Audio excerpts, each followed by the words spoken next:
Okay, welcome back to episode number 2 of the Snapback Chronicles. On the first episode, if you didn't watch it or listen to it, you have to go do that before you tune into this one. But I'll do a quick recap.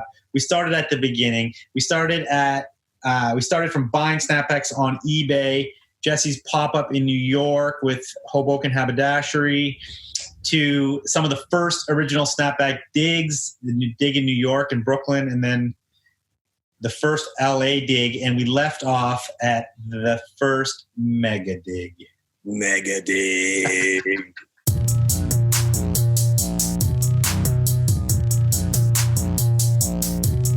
Welcome to Vintage and Soft with two high fits. Welcome to Vintage and welcome to Vintage and Soft with two high fits. Welcome to Vintage and welcome to Vintage and Soft. Two high fits. Welcome to Vintage and welcome to Vintage and Soft. Vintage and Soft. We got vintage clothing by the rack. Just check out my Insta, how you gon' argue with that? Everything you see, I manifest. I'm an architect, I think I'ma run it back. We got vintage clothing by the rack. Just check out my Insta, how you gon' argue with that? Everything you see, I manifest. I'm an architect, I think I'll have some of that.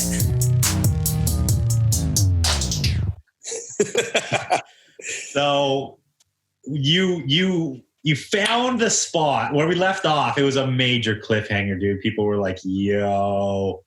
Okay, so I can't remember exactly. Yeah, so I'll get it. We left off where you found the dig. You did a big dig, and then you drove around and you found another dig, but they were closed that day.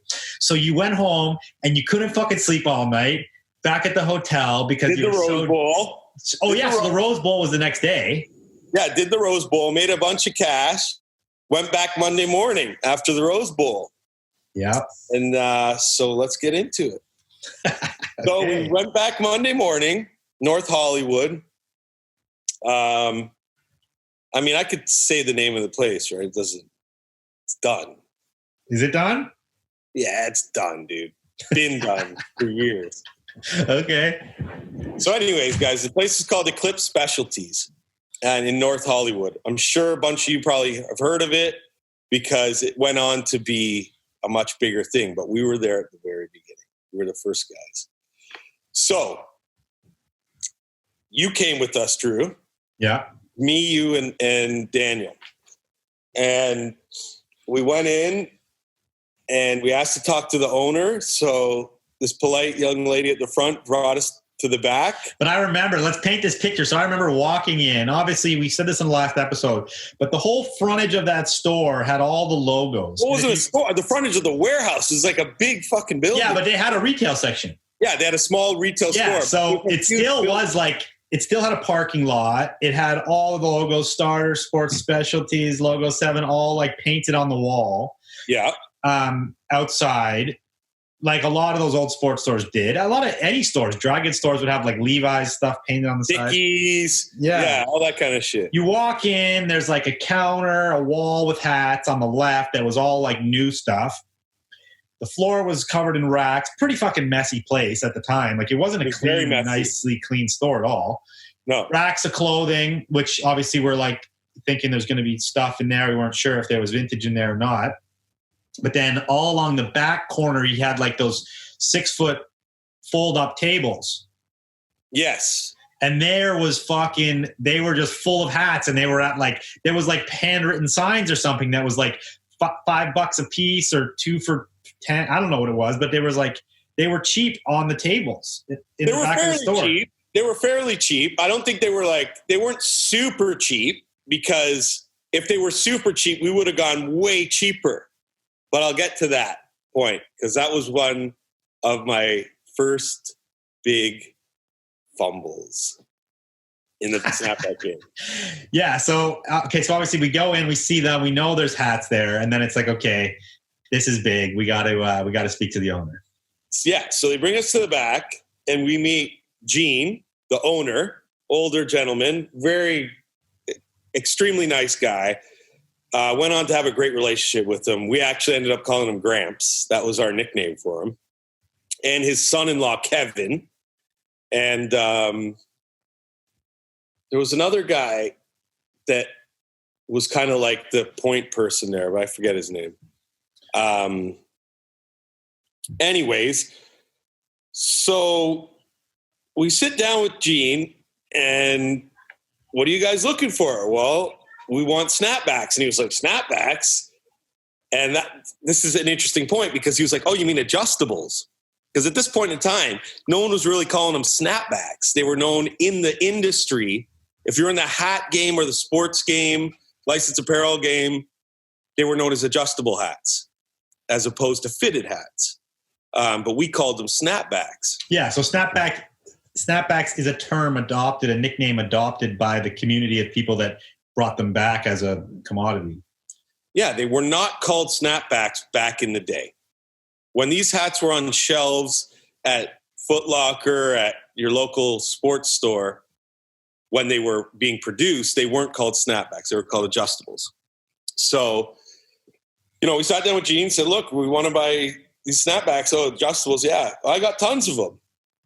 So we get some of the guys there in the warehouse to start showing us around, and everything was set up in sections. So this is a big ass warehouse. Okay. Like high ceilings, like this warehouse, 25-foot ceilings, pallet racking, everything on pallets, everything like stacked up to the fucking ceiling. And I'm talking, Drew, you're going to plug in some pictures, right? Yeah, whatever I can find, but there's not a lot. Some of these aisles you couldn't even walk through because it was such a mess. There was boxes falling down everywhere off of the pallet racking. You had to move stuff to even get in and get through. So they had NFL, they had NHL, they had NBA, MLB. But the organization of it still was so bad. Like they probably had it just divided by league a bit. And we're talking, like 12, 15-foot high ceilings, pallet racking. No, dude, there were 20-foot ceilings, man. There were 3 levels of pallet racking. And just so packed in there, like no idea. And nobody knew where anything was, because at that point, most of that warehousing wasn't for anything that was considered like active stock. All that stock was literally considered like, this is dead to us. We're just like paying money to house it here. That's right. So we started going through it, and we were pulling cases, guys. Okay, so if you want to know what a case is of snapbacks, how they were originally shipped, they were shipped 12 dozen, 144 per box. We were pulling cases down of any particular hat. So you'd go, you find a Cleveland Browns snapback cap. It's probably you found a case. They weren't onesies. They weren't dozen boxes. They were fucking case boxes everywhere. But then there was also they also would put hats back by team in these mixed 12 packs. You remember? Yeah. So sometimes you'd open a 12 pack of hats and it would just be all Browns, but all different Browns logos and styles. That's right. Mixed new and old sometimes. Yeah. Which was a real pain in the ass in later digs, because we started going through more of that stuff later. Yeah. Initially, we'd see those for the first couple digs there. We would see those mixed dozens and be like, just fucking put it to the side, because we can get a case of it, or full sealed dozens, right, of certain styles, that it was like, just take that, why are we going to dig through the mix, the onesies that have potentially picked up some dust along the way, been handled. You get the dozen that's clean. It's sealed in its original dozen box. And when you open that box, it's also in a poly bag, that dozen. Yeah. So they're not touched. They haven't seen fresh air since they were boxed in the 90s. So as you can assume, we were kids in a fucking candy store. It was crazy. So we start going, we start pulling shit. And obviously, we're pulling stuff. And then, 30 minutes later, you're like, fuck, now I found a better one of whatever team it was, Dallas Cowboys. Like, oh shit, now I found a better Dallas Cowboys hat. You pull that. So we ended up having to call our dig back at the end of it, the end of the first dig.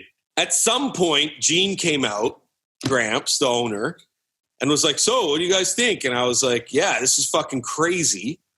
Although I don't think I said that to him. I was thinking, but I was like, yeah, this is great. Like there's lots of stuff here we can use. We want to buy this stuff. So he called me into his office and was like, hey, so what do you want to pay for these hats? And I said $3 a hat. There's full transparency here, guys. This is the Snapback Chronicles, so I'm not holding anything back, okay? I'm gonna beep the shit out of this. I'm just gonna be like, and beep, beep, beep, beep, beep. No, we're going full transparency. We're telling you the uncut, raw story here. This is straight from Colombia. This is the original, all right? This is an uncut. The good shit. So I told him $3 a hat because kind of that's where I had started with other guys. Just, I don't know where I came up with that figure, but I just came up with it. I said $3 a hat. He said, done, right away. Before I even fucking finished saying $3, he was like, you never know though in that scenario, because sometimes if you go in and offend somebody on a price, they could just kick you out. So you gotta step lightly a little bit. Very true. But I could sense immediately from my entrepreneurial bloodline that I had thrown out a too high a price right off the bat. But it was, once I did it, it was done. So just a note to, guys, to young entrepreneurs out there, old entrepreneurs, anybody trying to get in the biz, don't throw out a high price because you never know what somebody might be into the stuff for or might want to get it out for. That said, further to Drew's point, you don't want to offend people, but your first price is a starting point. You can always go up. And you can also, it's also safe to ask them for their price. That's right. Sure, some people are going to ask you that. Yeah. I often do that. Actually, that's my preferred way to go into negotiations these days. What's your price? So you can always go up, but you can never go down. Once you throw out a price, you will never be able to negotiate down from that. It just doesn't happen. You've already set the bar. Basically, it's the opposite when you're on the other end for selling. It's like you can't come out and say have a price on, say, like a new retail item for 50 and then the next week try to get 75. But you can go 75 and then the next week go 50. 50, that's right. So you got to do the dance, guys. This is a little schmata knowledge for all you guys. You've been in the game. So anyway, so he said fine to $3. I felt good about it because there was so much stuff there, but at the same time, anyways, let me jump forward. So we're digging this place. Me, Drew, Daniel, we're digging. We have these warehouse workers here that work for Gene helping us as well. So we're like opening a box. Yo, this is sick. Hand it to the homeboy. He goes and puts it in our huge pile. Our pile's growing like fast. Like crazy. And then we're also asking guys like, yo, can you find out do you have any Miami Dolphins? Find out where they are. And so they come back. Oh, yo, Dolphins are over here. I found them. Or whatever. So we have guys helping us. We finally get to the NBA section, which, funny enough, was right outside the office, which we should have started with. But I know we didn't actually go to NBA till later. I think just because it seemed we probably had the mentality like, let's go to the back farthest corner. Right. It seemed too obvious. It's too obvious. It was like, why would you have the NBA right outside the office when there's this like crazy cavernous, dark warehouse full of dead stock in the back? You thought it would be buried in the back. But anyway, 2-2s is how it happened. Finally got to the NBA.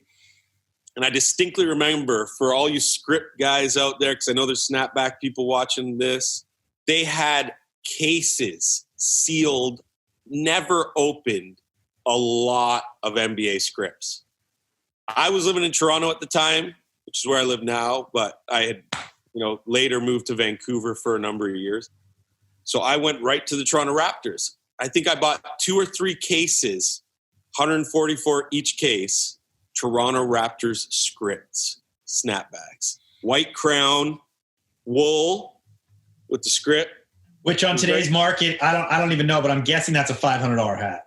I don't know. I remember handful of years ago, seeing them on eBay for $300. The joke about it is that I was wholesaling them for $1,650 Canadian for a very long time. I wasn't doing them by the dozen, but I'd mix some in, Do you think that our original prices were even that high? Like, I bet you in the beginning it was probably $12 to wholesale. We didn't even up it to $16.50 till like we had it running out of the Vancouver warehouse. It might have been. Yeah. I don't know. I bet you, that's the thing. Like, I bet you we were wholesaling for $12 a hat. And when you think about it, it's like $3 a hat. There's $9 profit. You had to like ship it around, you know, and like all these other things. It wasn't like it's a steal by today's standards, that $3 a hat. But for our business model back then, it was like a decent price. Yeah. So remember, guys, if you've seen the previous video, the first one, this is before anyone was discerning between script or splash or shark tooth or starter, you know, whatever. Yeah, shadows, all diamonds. These kinds of hats. Nobody was talking about that. There wasn't even a forum for people to talk about that yet. So it was just snapback hats. But me being a guy in the clothing business, I could tell the quality between a wool sports specialty script. The quality was there. The crown stood up high. It was just a better hat. You knew that it cost more to make than a shitty, lightweight twill cap, you know, with wonky embroidery. I wasn't trying to, you know, off them right quick, but, you know, we bought them. Anyways, that dig, I think we bought around 5,000 hats, loosely, something like that. I remember that I spent the majority of my Rose Bowl money, maybe all of it, on that dig. And I also remember, Drew, I don't know if we've talked about, well, I'm sure we've talked about this at one point or another. That was your real first entry into it, because you hadn't, prior to that, it was me, Daniel, Josh. Yeah, I hadn't been on any of the New York digs. And you were... I got like one shipment of hats from you from Toronto previously from like some New York digs when I was living in well, I definitely had hats before, but that was my first dig. Yeah, for sure. Yeah. And I remember, so we put them all out on a table. We had to cull it back. These guys started pulling them all out. Yeah, like we could have easily taken 500,000 in hats that first dig if we wanted to, like, probably not even clean that place out. Like, we could have gone that deep. Yeah, easily. If we had the money for the first factor. Second factor would have been like, if we knew. On this show, we talk so much about like preempting trends, but we were early in business. Like now, if I found a dig, I have more money now, but also, you know, I understand trends and how they work way more now than we did back then, because absolutely it's hard to foresee. It's scary as shit. You're like, I'm going in this deep on this product, but you know, it could get more popular or it could just die away. Like we didn't even know. It was so early. So I can't remember. Did you actually get hats shipped to you direct from that dig, or did I take them all in Toronto?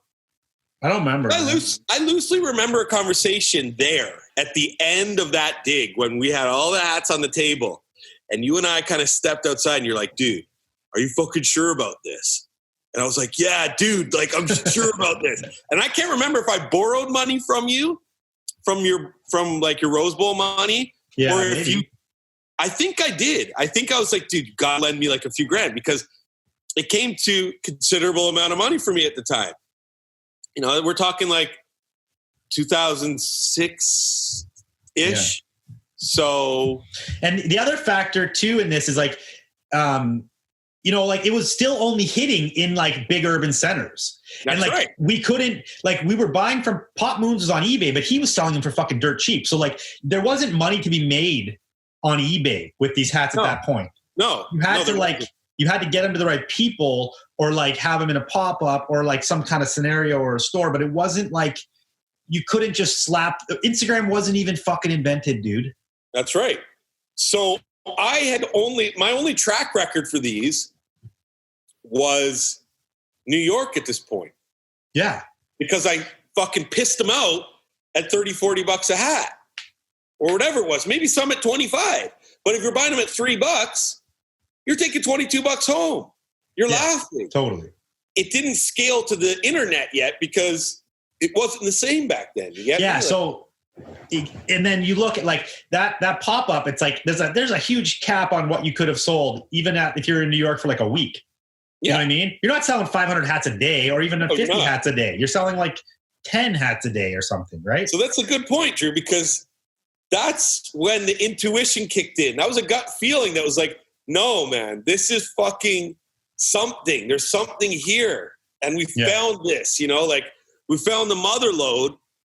I was just convinced, man. I you know, you, me, Daniel dug it out. You'll find pics. I have pics, so I'll send you some pics. You can put them in. Yeah, there's definitely some online. Some of the original tables with like thousands of hats. Yeah, there's some of like the rows and everything. We'll throw those in. Yeah. You definitely got to give you credit for that. You had the intuition to go, and you saw it more than anyone probably at that time.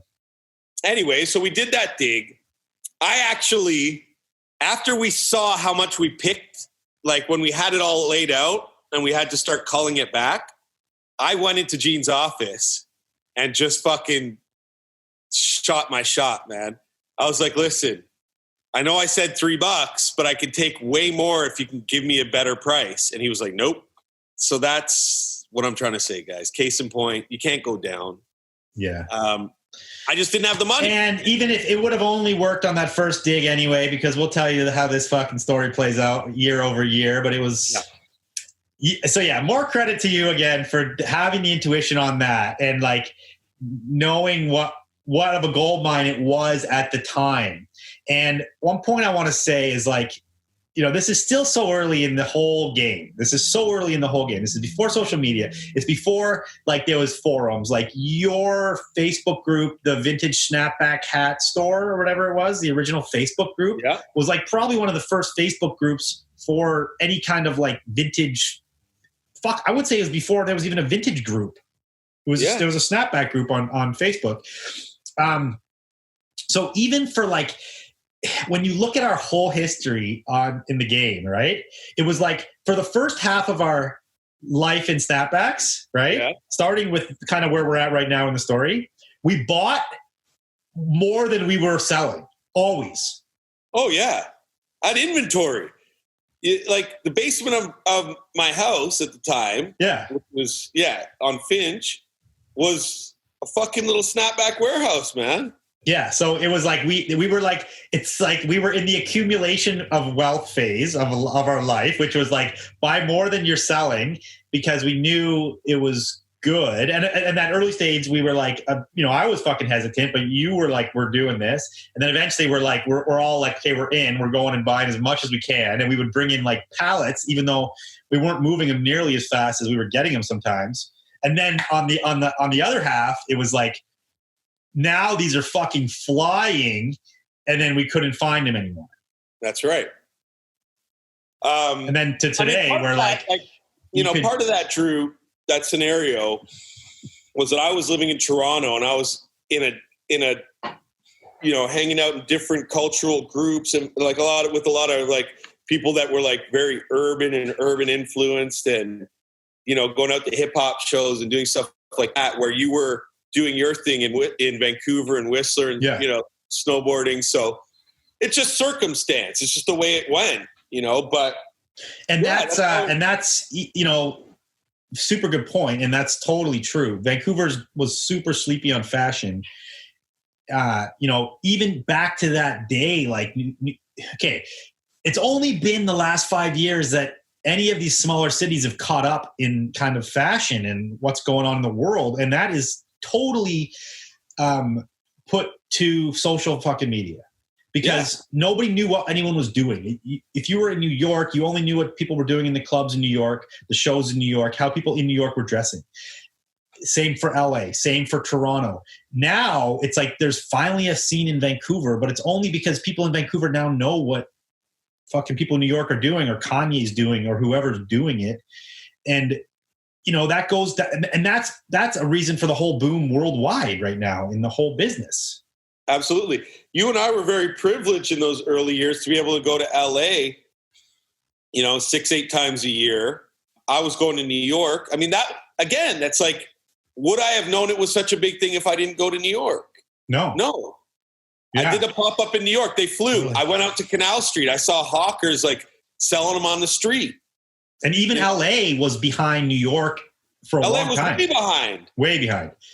And I've said this before, but yeah, going to LA all the time and you going to New York early on and then us both going to LA later was like hugely influential in the direction of our companies and everything we've done in fashion and vintage, and just opening our eyes to what was happening in the world and on different levels and different scenes. Absolutely. And then later on going to Japan, and then, you know, I go to London now, England, obviously not with COVID, but like for the last 5 years, I've been going to the UK and seeing what's going on in London. I mean, regardless of where you go, you know, you go to Berlin, you go to Asia, you go to Australia. And inspiration doesn't have to come from urban centers. You could fucking go on like a trek through the Alps, and like that can inspire you in different ways to take what you're doing in a different direction. But you just got to get inspired.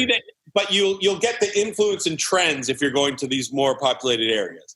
But I think taking being able to travel more and getting a bit of a snapshot from different places gives you better perspective to then forecast what the heck's going on and where you can move one thing. And as entrepreneurs also gives you opportunities to go, oh, well, you know, this style of shirt doesn't sell here. Like, you know, Ralph Lauren golf shirts and Lacoste golf shirts doesn't sell here, but it's very cool in the UK. Yeah. You know, and Europe, because it kind of has a different provenance per se, you know, like back in those places back in the day, people were wearing those, like Rude Boys were wearing those kind of things, whatever. So it's like you get different ideas. Oh, I got a deal on this, but people aren't buying this in North America. But I know people will buy this in Australia or here or there, right? So you gotta, and that's what Dad used to do. Our dad, you know, he used to go to Europe a few times a year, and he would go to all over Europe, you know, from like anywhere from Russia to the Netherlands to Germany, find weird military surplus, find weird vintage stuff like satin pajamas that he was buying out of Netherlands. You know, he made that a thing. Yeah.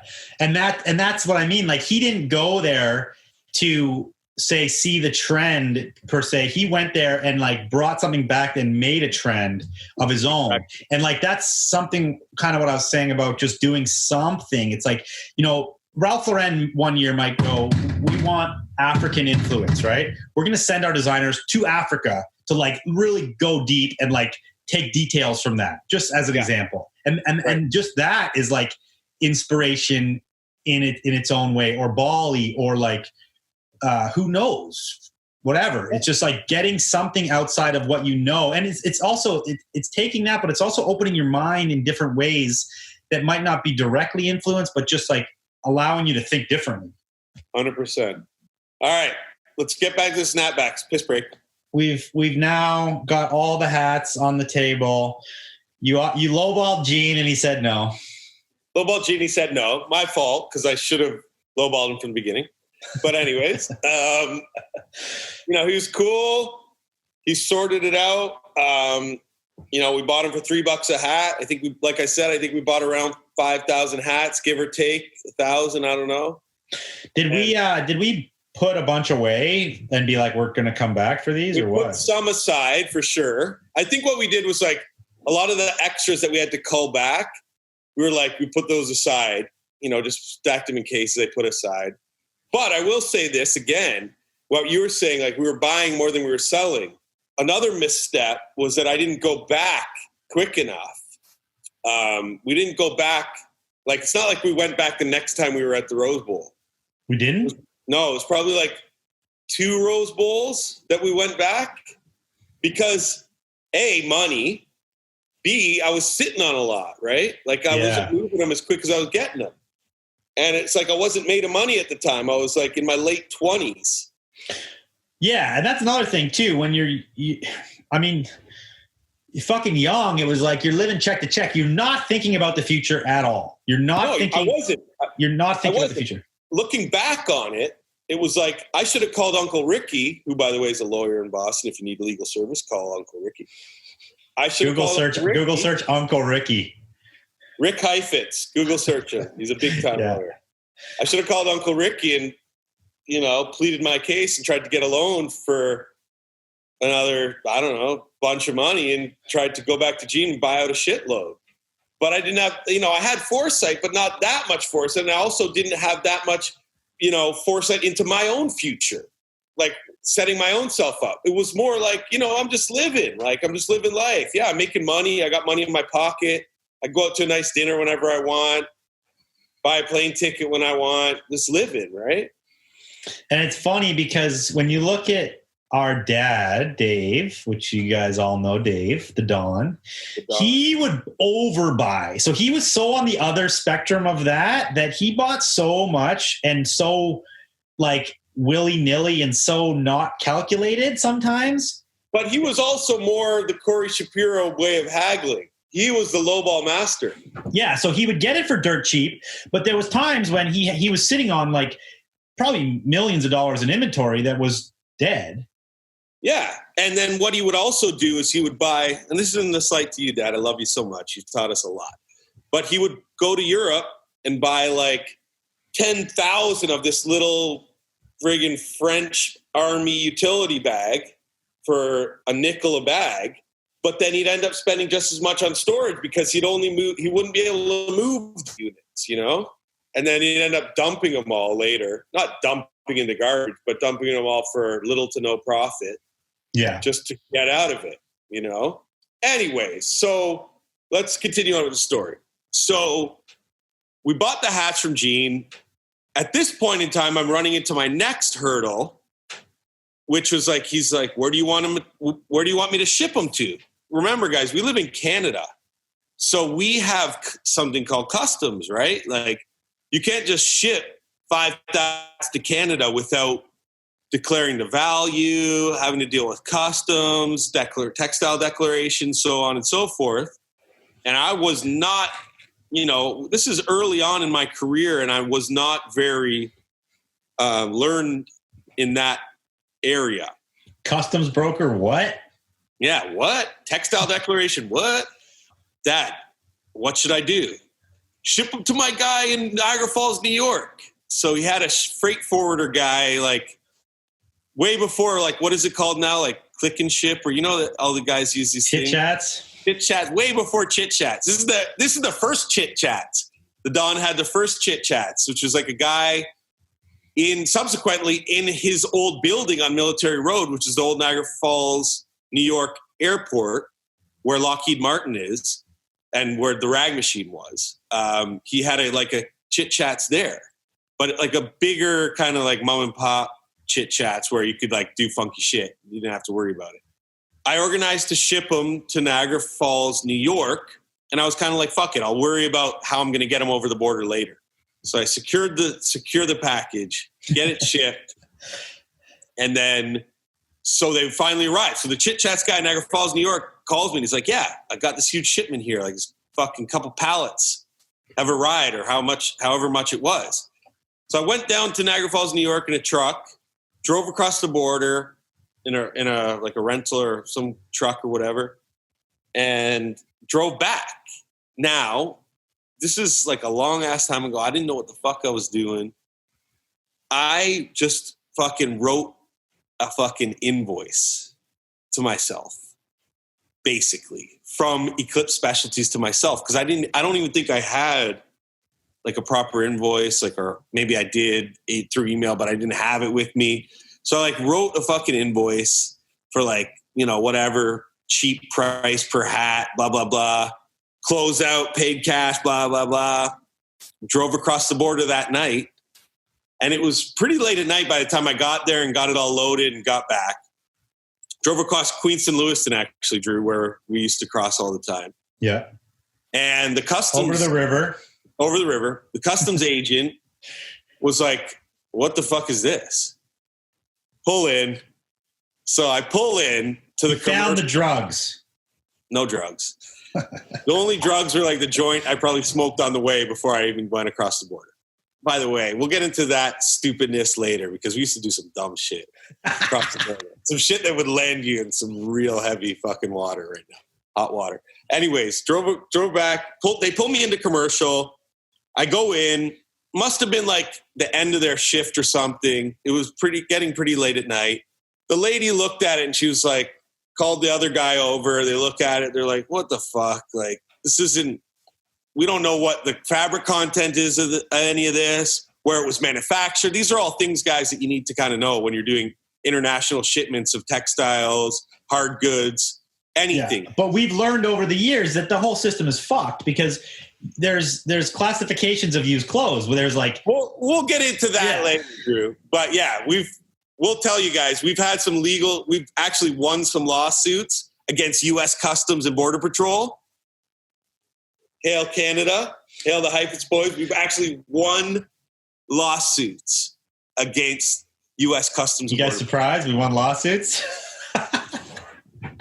So basically, don't fuck with us. Don't come at us. Don't come at us, man. Trust me. There's a long line. So basically, they're asking you for all these fabric contents and shit, which is. And I'm like, look, I don't know. I'm like, look. Yeah, how would you know? I told them straight up. I'm like, these are old ass hats from 15, 20 years ago, and I don't know what they are. I bought them off a guy when I was in LA. I don't know exactly what the story I told him was, but it was like, these are old. They're fucking closeout. It's done. I paid him cash. I don't know, blah, blah, blah. If you want to rip it apart, go for it. They were like, we don't want to even fucking touch this. They basically drafted something up. I think I paid like $200 or $300 in GST on it. I don't think I paid any duty. I just paid tax. They gave me the thing. I paid it. And they looked me in the eye and said, don't ever try this shit again. So that was the only time I did that. After that, I had to do everything legit. But you did do that from the New York dig also. Yeah, but that was previous. Yeah, I know. So this is the second time they looked you in the eye and said, don't do this again. No. But actually, the New York dig, Didn't you say that same thing? Did I? I thought you said that they were like, yo, you can't just fucking roll over the border with a whole van full of shit. And you're like, okay. Yeah, okay. That's likely what happened. Yeah, so I've done it a few times. Okay, guilty. But I remember one time, because, New York, S&A shoes, I dug out a few times. And there was one time, the later digs, they were actually UPSing it right to Canada. So I got in good with the manager of the store. It wasn't the owner, but the manager guy was like on the level. He knew how to do it, knew how to give me a good invoice for UPS. The Canadians out there listening to this shit will know the trials and tribulations of DBA, doing business in Canada, because it's fucking annoying.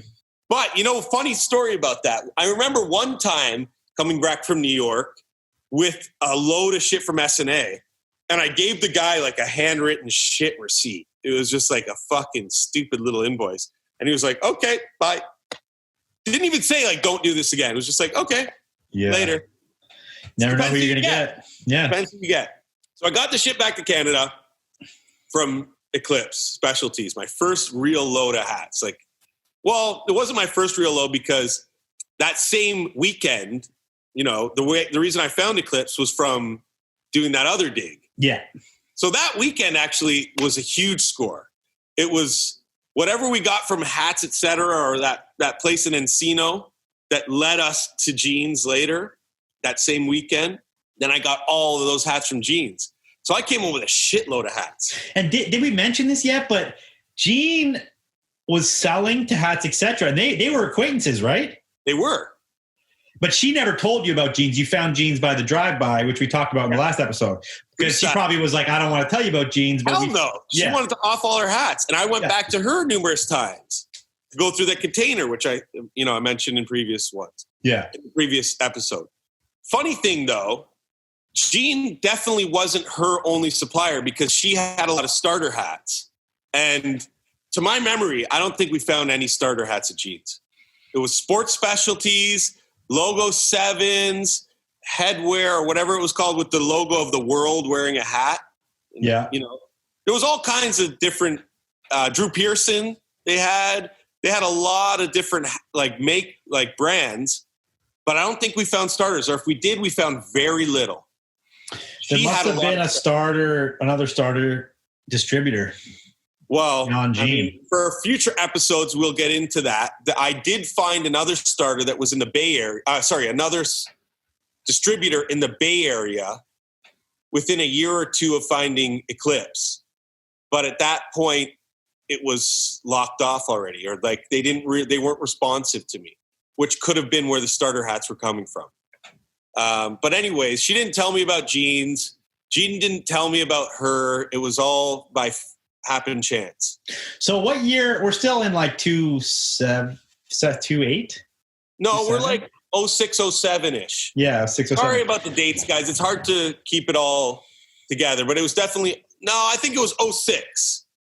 2006, if I remember right. 2006, 2007. I think it was 7. Did we have Whistler yet? No. We would have had Whistler. No, because we would have had Whistler pretty quick after that because Whistler was open early on of us selling at the Bowl. Was it not? Yeah, but I remember that when we opened Whistler, I had all those hats.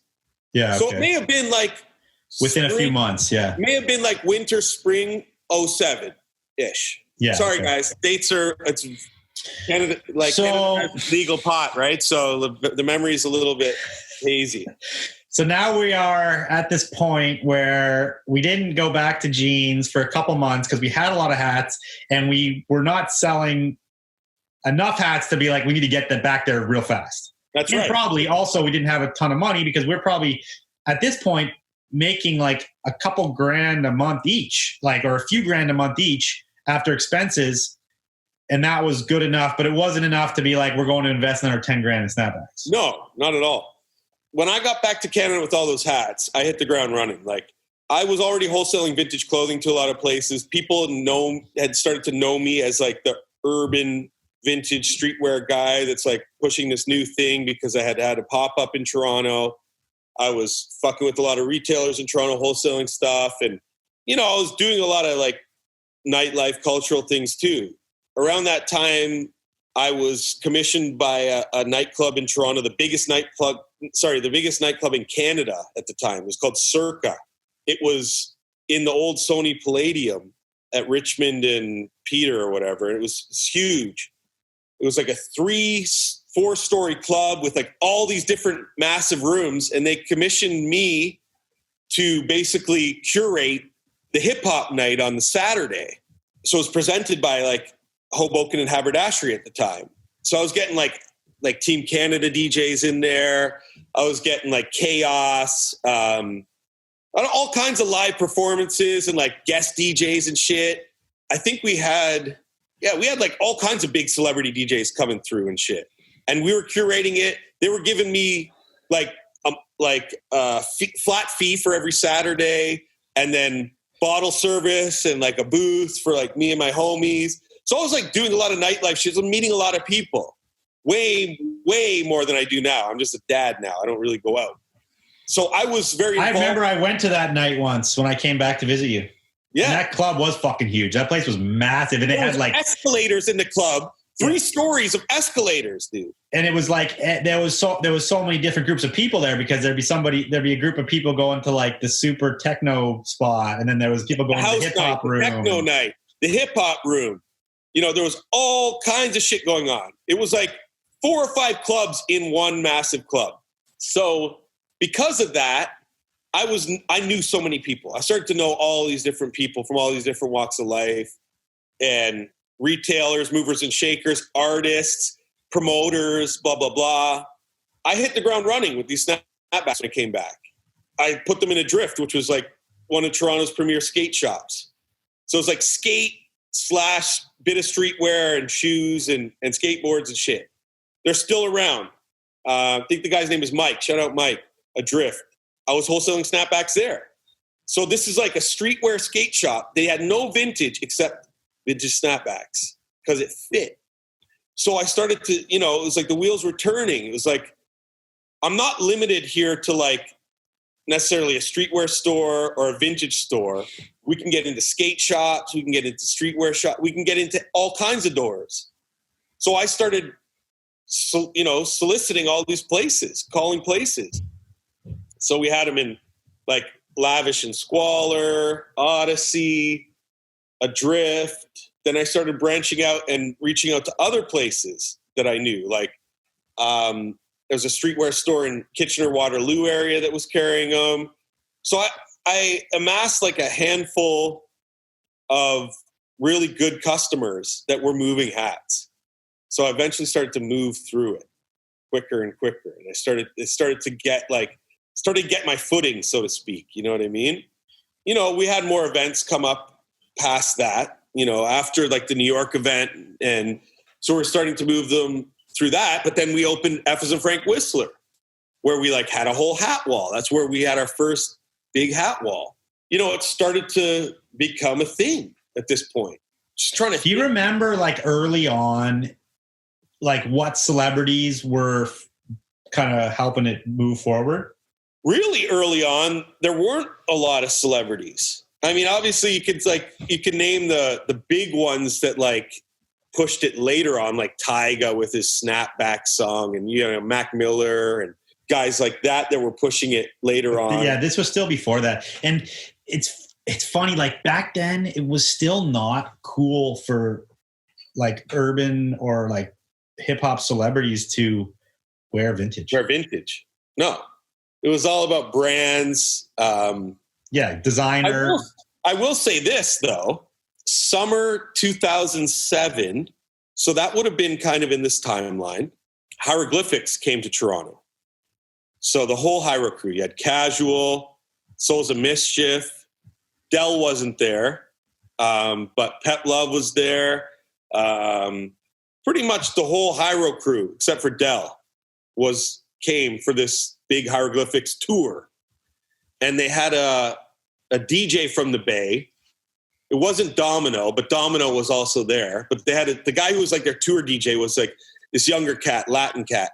They came, and I can't remember. It might have been Corey that put me in touch with them, or someone else in Toronto that put me in touch with them. But I was a huge Hyro fan, still am to this day. Love Hieroglyphics. And through someone put me in touch with them. We got in touch. We communicated a bit, and they were like, yo, we want to see like what you guys have. Like they understood it, you know, like they kind of like, you know, they're 90s guys from the early 90s. They grew up around it all. They understood it. Yeah. So this was back in the day. Okay. So actually there are people, and now that you asked, that we're doing it now that, you know, takes a minute for me to jog my memory. But in those early days, I didn't really have a setup where like necessarily guys could come. I had a little showroom in my basement, but it was a shitty, like mildewy, damp, shitty, dark basement. It wasn't the type of place you wanted to bring people to, you know, especially celebrities. Although Drake came a bunch of times. Shout out Drake. Shout out Ollie. Which is actually our grandma's basement, because Jessie moved into our grandma's house when she moved into my mom's house. So that's right. Shout out Grams. Love you. Shout out Grams. Miss you. So what I was doing in those first days, I would do hotel calls. When celebrities were in town, I would load up the van with like duffel bags or whatever it was, and we'd get the luggage trolley, and we'd go to their hotel, fucking wheel in a whole little, you know, like display for them. So that's what we did with Hieroglyphics. They were staying at a hotel downtown and showed up with a sick selection of snapbacks, plus tons of gear from S&A and other places that I was buying from back then, and like dead stock and shit. And then also vintage, whatever vintage shit that I had, right? Like cool vintage. So it's a mix of dead stock, vintage, and snapbacks. And the Hyro guys bought a lot. They bought snapbacks. They bought those Johnny Vital tracksuits that were like MCM ripoff. MCM, yeah. The DJ actually wore a red and white tracksuit Johnny Vital that night at the Toronto show. And I went to it with Julia, Hozak, Marcheski, Miss You Brother. We all went to the show. I have pictures of that I'll send you, so just remind me. So you can see some of the pictures. You can see Homeboy wearing the JV suit. So there was like little tidbits. Another one, Steve Aoki, big DJ back then. Yeah. I did a hotel show with him when he was staying in Toronto doing some DJing gigs. And isn't Steve Aoki now like the highest paid DJ of all time? Could be. Dude, he's like, yeah. DJ AM, rest in peace. Yeah. DJ AM came to Grandma's basement. That's through Corey too. That was through Corey. And Corey was there because that was like a weekend that Corey came up. AM was in town with Team Canada. They came, they bought a bunch of shit. And then I had a big barbecue in the backyard. A bunch of people came, whatever. But yeah, there was some guys that kind of understood it. It was more from like a sneaker angle and like people that were like into the vintage sneaker game, because sneakers were more established as a collectible commodity before the clothing and the hats, right? Yeah, totally. So that was the gateway for a lot of people. Like AM, he was a big sneaker fiend, right? But he understood it. So he was like, oh, you have the gear? Oh, let me get some clothes. So yeah, so hit the ground running, was wholesaling like crazy. I think I tried to put some online. They were really slow to move online. And mind you, my only outlet was eBay at the time. So my competition was steep because you had guys like Pop Moons and other guys selling them for cheap. So why would they buy a one hat off me? Yeah, but one thing, it's important to note that, like, you know, even early as that, like that was the only online source to sell stuff. But then it's the same now. It's like that doesn't dictate the price, because obviously in the right scenario, in a skate shop and a pop-up, you're able to sell these hats for great money when they would just sit there online. It's circumstantial, it's merchandising, it's a whole different thing. Yeah, there's a lot of components to it. So yeah, that was the first major haul. We ended up going back to Gramps, you know, I think 2 Rose Bowls later. And then we continued to go to Gramps. I don't know how the story's going to go because there's a lot of segues to Eclipse Specialties. They ended up putting us on. They had a bunch of retail stores as well. One in downtown Los Angeles in the wholesale area. They had one right in Pasadena in the Walking Mall. Yep. You know, which we ended up going to all those stores and buying what we liked out of there. But we ended up going back to the warehouse many, many, many times and restocking, re-upping. Probably for like a period of like 6-7 years, we would go back there. Yeah. Even as far as, so this is how far our influence went. Within a couple years of that first buy at Eclipse Specialties, they had reached out through their network, because they've been in the business forever, and got a licensing deal with the NHL. And they started to produce their own snapbacks. Yeah, that's like the retros that they were making. And we sold those for a period of time because once the snapbacks got so hot, they were like kids would be happy just to sell the retros versus the real at a point. Absolutely. And also some kids didn't want to spend $80 on a hat at that point. They wanted to buy a hat for $25. And then there were certain hats that you just couldn't find anymore. Right? Like, yeah. Good luck finding like a really great New Jersey Devils snapback, right? But they were producing them. You know, I don't want to take all the credit for that, but I know we were definitely influential in them seeing the scope or the possibilities in that realm of headwind. 100%. So basically, we'll kind of tailor this down and get into some segues, but obviously that first dig opened their fucking eyes, and we went back so many times, and other people started going there around the same, just after us or just before us, around the same Jeremy, time. Shout out Kirk and Still. I know you guys were there shortly after we were. Yeah. And then it just went, and that, you know, he started finding snapbacks to sell us and sell those guys, which was coming from all his old distribution channels, because he wasn't just a store, he was a distributor. He was a distributor. Brands. Yeah. He was the distributor. So I think on our second or third trip to see Gene, I sat down with him in the office and I propositioned him with an offer to go through his files of his, you know, the people that he supplied. Yeah. Because I knew that was a gold mine. I knew that he had supplied every fucking store from the Midwest, even maybe the East Coast, from the Midwest all the way to LA. And he knew every little mom and pop sports shop that was either apparel, footwear, anyone selling snapbacks, he knew them. And at that point in time, I was also really keen on the clothing. I hadn't like flipped right over to hats. I was still looking for clothes. So I wanted to like find those stores because I wanted to like, oh, you sold to this little fucking mom and pop store in Fresno. Are they still around? Yeah, they're still around. Oh shit, I got to get up there and see if they have starter jackets, see if they have cross colors, see if they have this or that. Yeah. So I sat him down and I propositioned that to him, and right away he was like, no way. And so funny enough, a few years later, I'm digging in DC, Washington, DC, and I find a guy who's got like some sick hats, but not huge quantity. And I'm finding like ones and twos and half a dozen here and and Daniel's with me. And I'm like, bro, do you have any more of these Chicago Bulls hats? And he's like, nah, I sold them back to my distributor. And I'm like, Gene? He's like, yep. And so Gene was keen, man. Gene was fucking keen. He already had started to hit up all his old clients and started buying back the hats. And we'll get into another story, Drew, about Steve Levine in Dallas, Texas. Yeah. And how we pissed Gene off by finding Steve Levine and going there and buying all of his Boston Celtics script hats amongst many other hats. That. And then we went back to Gene after that, and he's like, I heard you were in Texas. I heard you saw Steve. It's funny. Lots of stories, guys. Love you. Yeah, so this is going to go in many different webs. We got lots of different digs to talk about, lots of people to bring on the show. We're going to get Pop Moons on here. We're going to get Nick, who took us to a dig in Oakland. Yep. And he's coming on the show. And San Fran. And we're going to keep going. There's lots more to talk about. See you guys soon.